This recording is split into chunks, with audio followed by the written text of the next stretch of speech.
waiting on you, Dwayne. Whenever you get ready. Getting this word from me and G from Atlanta. We can go ahead and roll ourselves. Okay. Go ahead. All right, keep rolling. Thank you. David, you went to University of Georgia, played in big games. Explain to folks why this game seems to be. It's an out-of-conference game that doesn't happen. If you think about a couple years ago when Georgia played at Notre Dame, it was an insane novelty. They hadn't played since '81, I think, the championship year. So it's just whenever you have an out-of-conference big team, Notre Dame's obviously got a huge following, huge brand. Georgia's got a huge following, huge brand. We've seen more neutral site games over the years. It's kind of rare to see the home and homes, and I think we're starting to see some of those, which is great. So just two huge brands in college football squaring off. One of the things we saw when Georgia went up to South Bend is how accommodating the people were. That's what I heard. And I've talked to some Notre Dame fans. They're seeing the same thing down here. They're reciprocating the niceness. Yeah. I don't think the South is usually known for being nice, and fans. I think the hatred is strong usually amongst each other, but that's always cool. I do remember Georgia fans talking about it at nauseam, like Notre Dame fans were awesome, and they made it a weekend of it. I think the Braves were playing, and somebody else was playing up there that literally kind of had Atlantic Falcons maybe too, I think were playing. Like they were. So it was like a whole weekend of Georgia sports fans probably in their grill. So it's good to hear, but yeah, it's part of the. I've heard a lot of stories both sides, but I've heard from LSU fans before about how coming it's just really cool to meet other fan bases. What is the script that you're giving Notre Dame to win the game? Obviously, I mean, running the football, and Ian Book's got to play well, but what is the script for Notre Dame to win this game? I don't think there's any player in the country that has to be more productive for their team to win this week than Ian Book. Like, Ian Book has to be great because he's got, and it's got to be with his legs. He's got to run the football effectively. He's got to scramble and throw the football effectively. He's a really talented kid, and if Notre Dame's going to come down here and pull off an upset against a Georgia team that's more talented than them, it's going to have to be Ian Book playing really, not good, like really good, like beyond good levels to great levels. What is the difference in the game for you? I mean, what is the difference maker? Is it Swift? I mean, what is the difference maker? Ian Book is the difference maker. I mean, just what I told you. If Notre Dame's going to win, Ian Book's the difference maker. So is this your first time covering GameDay back here at Georgia? Second. Okay. 2013 LSU. Okay. 44-41. 41, yeah. Aaron Murray versus Mettenberger. That's right. OBJ was wide receiver. Jarvis Landry.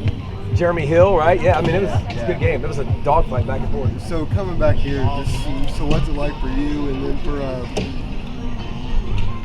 Maria as well to come back here? I hate Maria. She's so annoying. She's so annoying. As the media people cringe. It's always cool, man. I mean, first of all, sleeping in my bed ain't bad, bro. Like, I literally yesterday I was like, what am I doing? I got to go to work tomorrow, but I'm at home in my bed with my kids and my wife, and I'm like, this is awesome. So it's cool to come back. It's cool to see the campus. It's changed a lot. You know, I'm old now, so there's a lot of things that are different, but it's cool to see the dog fans. It's cool to see the church. I don't get to go to games. I mean, you got to realize I went to the Rose Bowl a couple years ago because we covered it. But besides that, I don't get to come to games. I'm always somewhere else, so it's cool to be home. What happens to the winner of this game? What happens to the They win. This game? No, but If you win, you get a W. If you lose, you get an L. later on in the season, for the season. If Notre Dame loses, they're out of the playoffs. If Georgia loses, they're still in it. But Notre Dame still has Virginia, which is a top 25 team. Michigan right now is a top 10 team, top 11 team. But their USC is not what they were. Stanford's not what they were. Georgia would have more opportunities to come back, but Notre Dame. I think last year it's interesting. You had a debate last year if undefeated Notre Dame deserved to be in the playoffs. There is no conference championship for Notre Dame. They're independent, so I think it'd be if they lose, I think they're out of the college football playoff. David, you've had to go up against elusive passers before. How does it change the mindset of those edge guys for Georgia? Kirby's talked about that. It sucks. Okay, can I say that? Can I say it sucks? You just did. Okay, it sucks. Because when you're a pass rusher, your number one goal is to get by the tackle.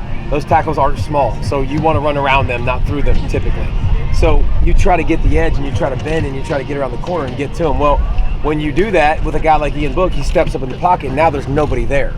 So it becomes more of a speed to power, which means I try to keep him in the cage. I try to keep the hamster on the wheel, not let him out. You know what I'm saying? Like you try to rush with gap integrity and push the tackle back into him as opposed to trying to sack him all the time. And I'm just telling you, I want my sacks. Like I want my numbers, dude. I don't want to just get pressures and keep the guy in the cage. So that will be a huge deal. Last year SEC championship game, Georgia stunk at it against Jalen Hurts when he came in the ball game. They're going to have to be better at it. Nolan Smith, the guy that you've been in. Freak-a-leak. Nolan Smith is a freak-a-leak. You watch number 4, you're going to see all you can see. I mean, he's one of my favorite players I've studied so far on tape. You talk about a true freshman. He's going to be unbelievable. He's got a motor, first of all. You can tell he loves the game. But you watch him run over offensive tackles so far early in this season. I know, listen, the competition hasn't been great, but he's an adult. He can sit at the big boy table, and I'd play with that dude anytime. David, when these two teams met a couple years ago, they were coming off seasons that probably weren't that impressive, considering like both fan bases. Yeah. So, and they both been to the college football playoffs since then. So, are you a little impressed to see both of them make strides and kind of trending in the right direction? Well, I mean, Brian Kelly several years ago had a really bad season. I think 3 years ago, and everybody was like, "Oh, crud, what's going on?" But rebounding because he's a great coach. And I remember saying them because I remember sitting with Feinbaum, and he's like, "They should fire Brian Kelly." I'm like, "You're on drugs.